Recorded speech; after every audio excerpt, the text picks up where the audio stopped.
Charlie, guys, how was the weekend? Oh, well, I am.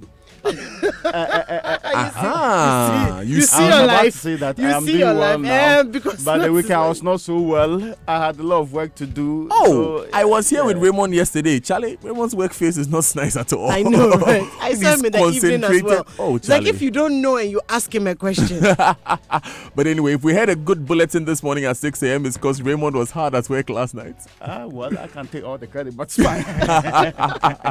Great work over the weekend, guys, though.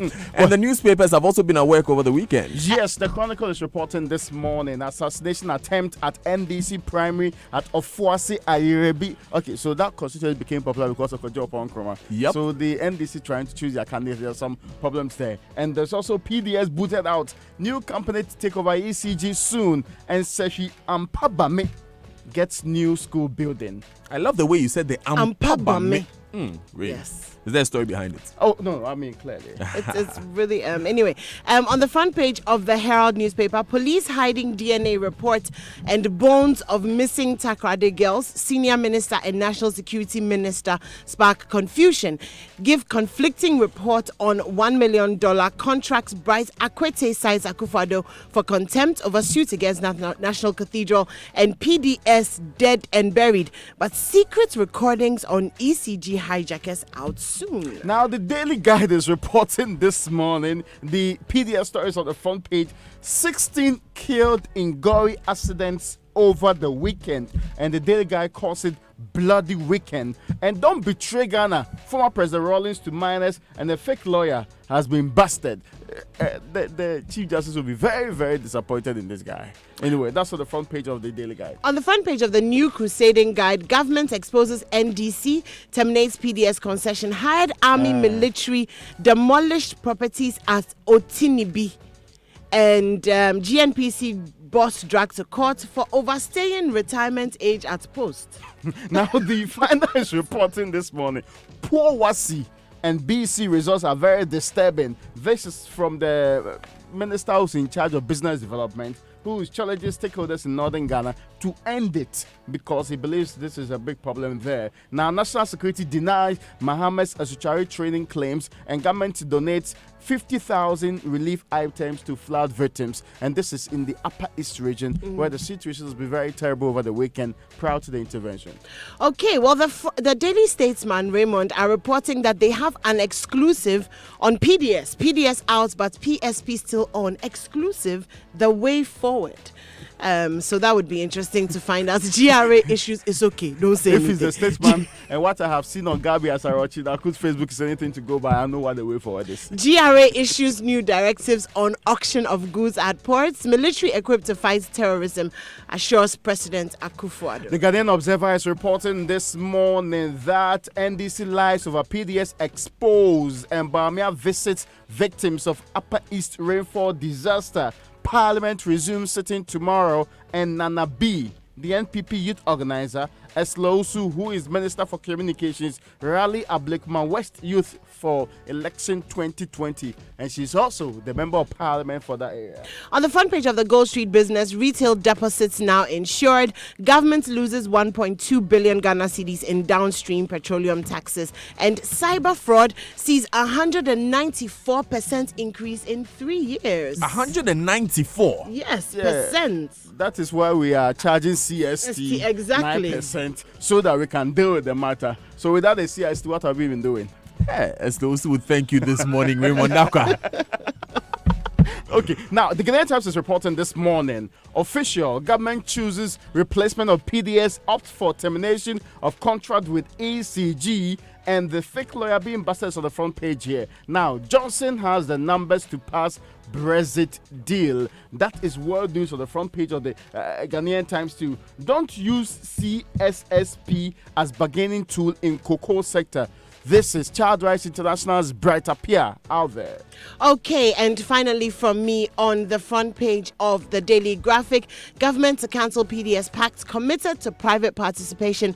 Thousands rendered homeless in Upper East after torrential rains. Addison chairs Board of Governors of IMF and World Bank. And Eastern region set on development path with graphic spotlight.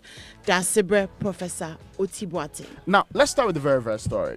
And we are told on Saturday when that particular MCC, Millennium Challenge Corporation letter the government of Ghana from the finance ministry wrote to them. Now, it shows you in a detailed form that there's been some communication between the MCC and also government on the way forward on PDS. Indeed, government in that letter said as of September 24, the President of the Republic of Ghana had hinted to the Millennium Challenge Corporation.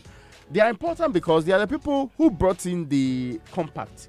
The compact is some $500 million US dollar package, which says that our energy sector ought to be improved and the debt situation made better.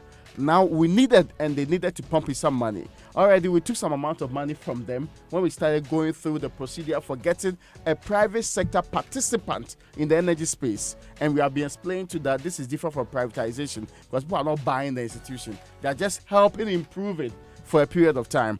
That's how, in the long route, we got PDS being involved. PDS is a consortium. Now, this consortium ended up having problems because one of the conditions precedent, and perhaps one of the most important conditions, which is the demand guarantee. So it's basically like an insurance. If you go to buy a house or you have a car, you do insurance so that if you have an accident, you can fall on the insurance. That insurance was defective somehow. We found out that the insurance had problems.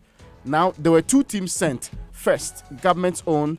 Two, the MEDA, which is the local authority supervising the compact, actually also sent their own grouping. That grouping came back and told us that neither MEDA, PDS, or any other partners in this case, they have not done anything fraudulent, but still there's a problem with the demand guarantee because it's not from the right source. Moving on, government also came to the same conclusion, but government actually established more than just that. In the letter to the MCC, we have our finance minister saying that not only is the demand guarantees deemed supposed to be not in the right situation, they added that the termination of the transaction agreement between ECG and PDS was carried out in accordance with sections of the new act and the agreements that they had. The statement further said that the actual details of the purported insurance cover for the termination furnished by PDS showed, and I'm quoting, gross deception and unprofessional conduct on the part of PDS. So this is something that all this while we've not been exposed to throughout the communication that we've had with this group anyway. Here's something else that government said about PDS in that letter.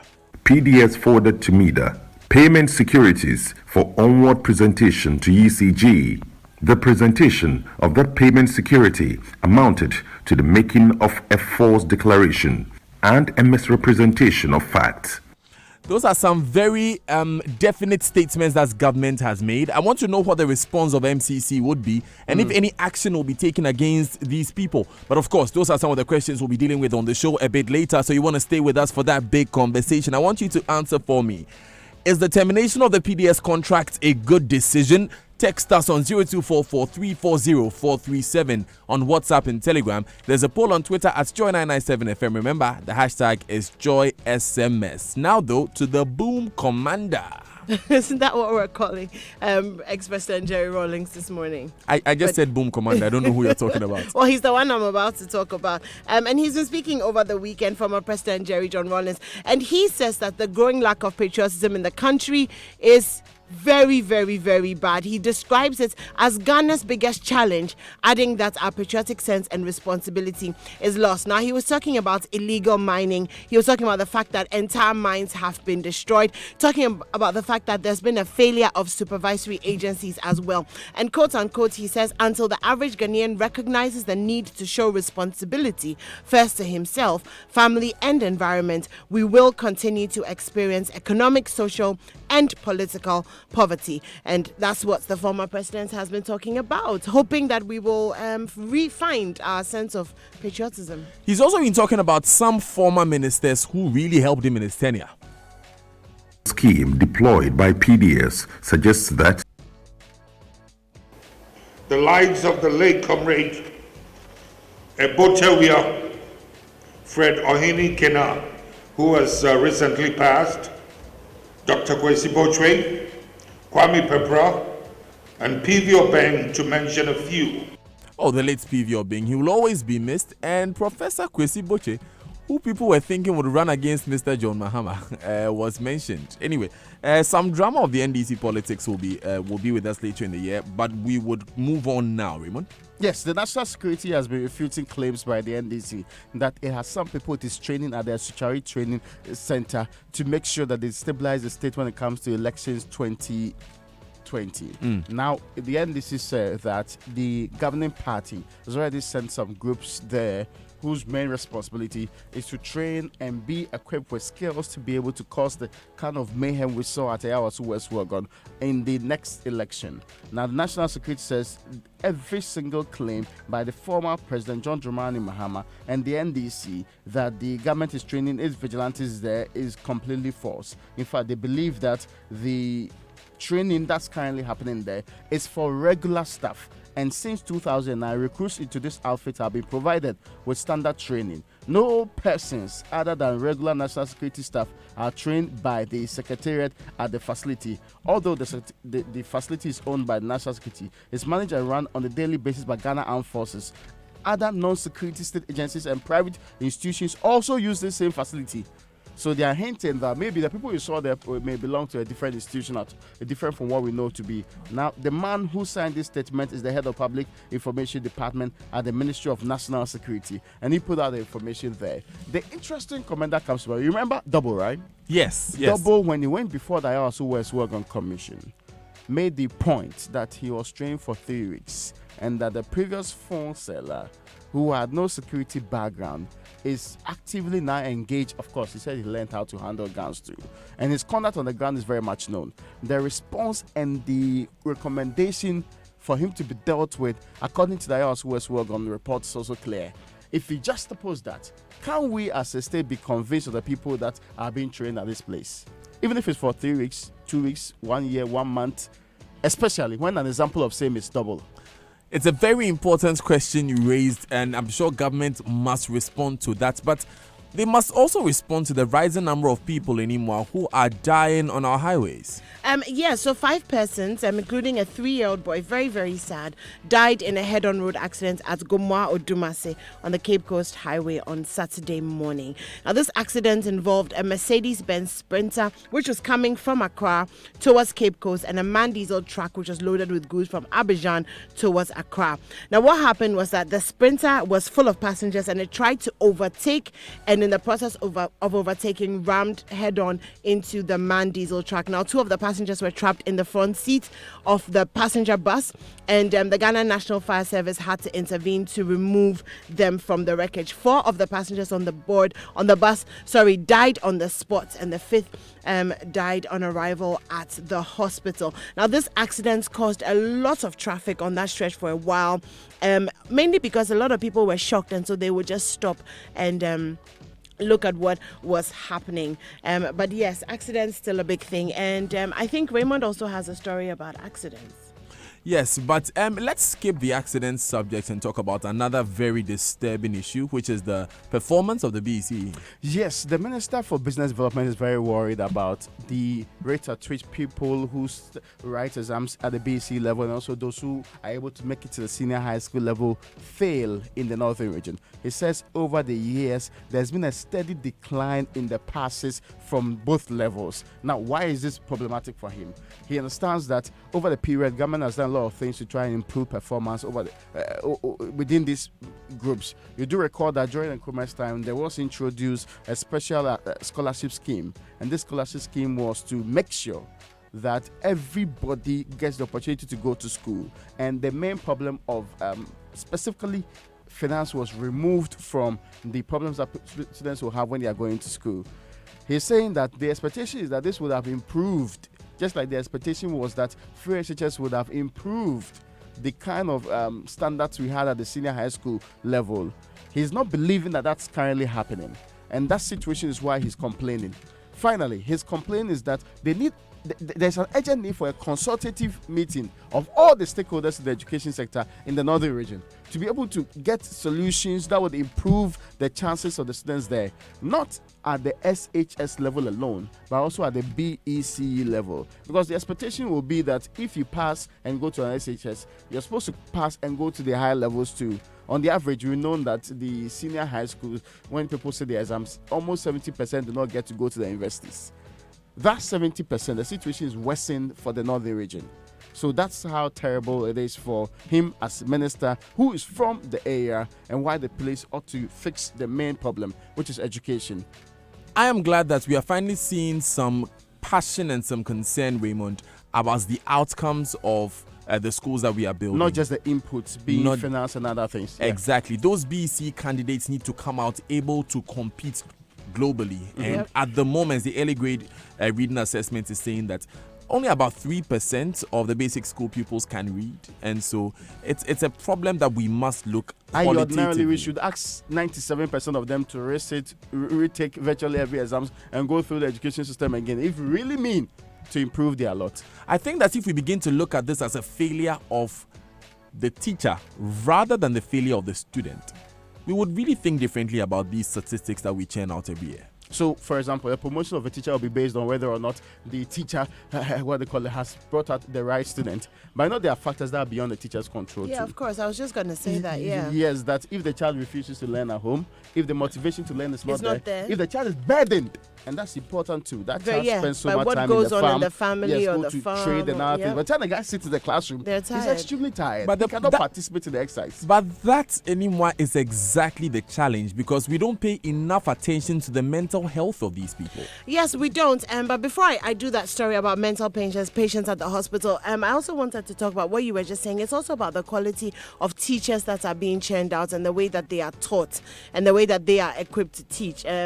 I don't think that, Raymond, if you are a student, you have that much. Well, you have a certain amount of control over what is being taught you. But if this is what the curriculum is, then what do you do?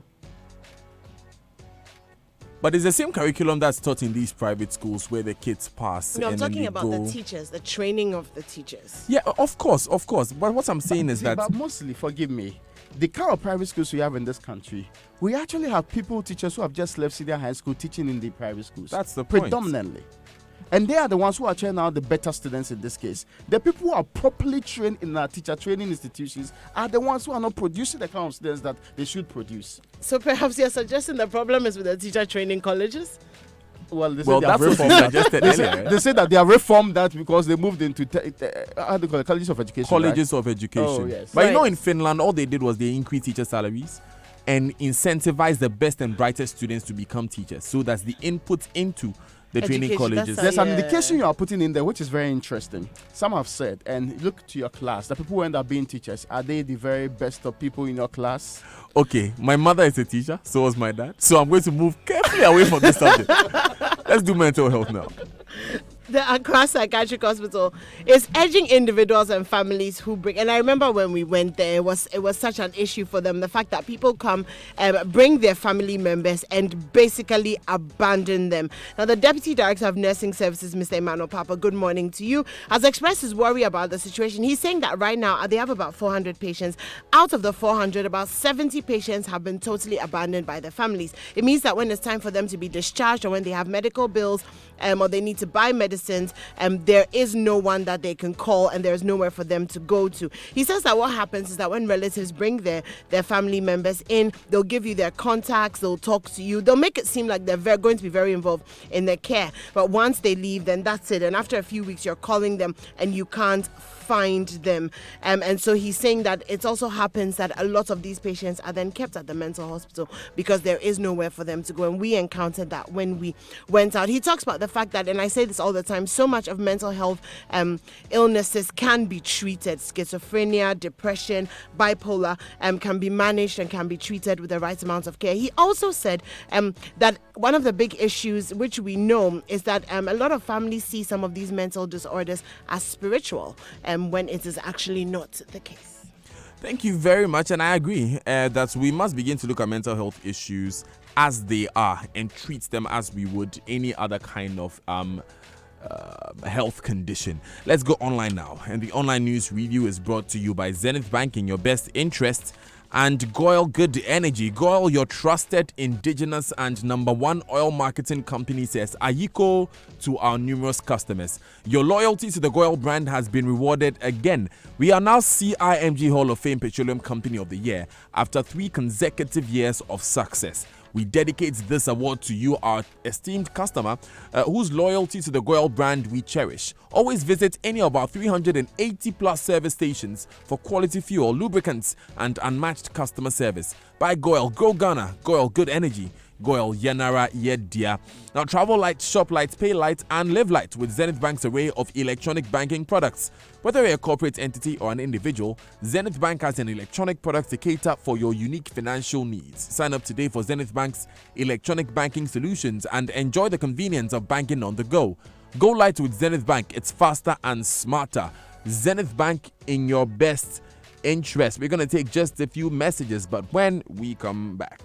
The reality of the scheme deployed by PDS suggests that our quote was only put forward as a front. This at best betrayed a lack of appreciation by PDS of the seriousness of the transaction, in which about $3 billion United States dollars of the assets of Ghana was at stake. We'll be right back with more. Stay with us.